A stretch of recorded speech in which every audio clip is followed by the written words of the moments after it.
Thomas Nkono, Antoine Bell, Idriss Carlos Kameni, nombreux sont les portiers camerounais qui se sont illustrés à travers les temps, mais que dire de Samuel Eto'o? L'attaquant camerounais a passé plusieurs années au haut niveau et s'est imposé comme l'un des meilleurs attaquants au monde, surtout lors de ses passages avec le FC Barcelone et l'Inter Milan. S'il a surtout brillé comme numéro 9, Samuel Eto'o a une fois dépanné de fort belle manière comme gardien de but.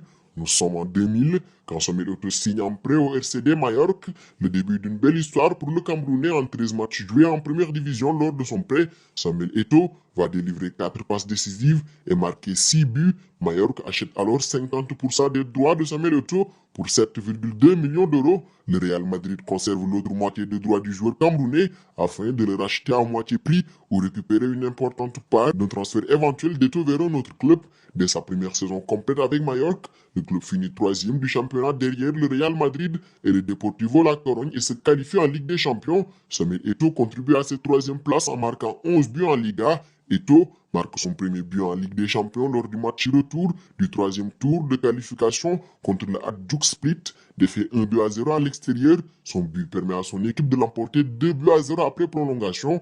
La saison 2001-2002 est plus difficile pour Majorque, tant au niveau national qu'européen. Majorque termine 3e de son groupe en Ligue des Champions. Eto'o permet à son équipe de l'emporter sur le terrain de Schalke 04 1 but à 0. L'équipe est repêchée en 16e de finale de la Coupe UEFA mais s'incline contre le FC Sloven Liberec malgré un but d'Eto'o au retour. À la mi-saison, Samuel s'absente pour disputer et remporter la Coupe d'Afrique des Nations. En championnat, le club termine 16e à seulement 3 points du premier relégable. Eto'o est moins prolifique et ne marque que 6 buts en 30 journées. La saison 2002-2003 est marquée par 2 matchs contre l'ancien club d'Eto'o, le Real Madrid. Majorque gagne 5 buts à 1 contre le club de la capitale en championnat avec un but et 2 passes décisives d'Eto'o. En Coupe du Roi, Majorque obtient une autre large victoire, 4 buts à 0 en quart de finale retour avec un doublé d'Eto'o en 5 minutes. Ses bonnes performances lui permettent d'être élu joueur africain de l'année en 2003 pour la première fois de sa carrière. Le RCD Majorque termine au milieu de tableau du championnat à la 9e position.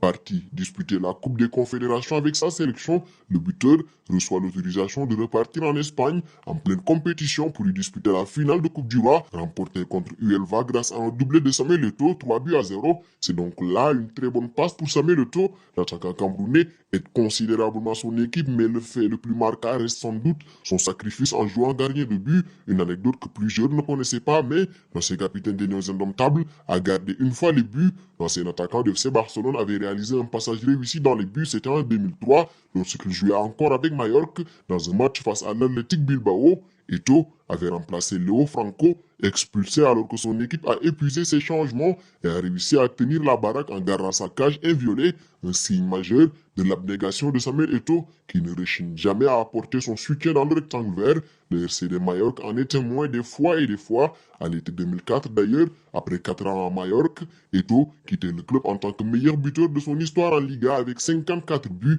et en Ligue des Champions avec 2 buts. C'était une très belle prouesse pour la légende camerounaise.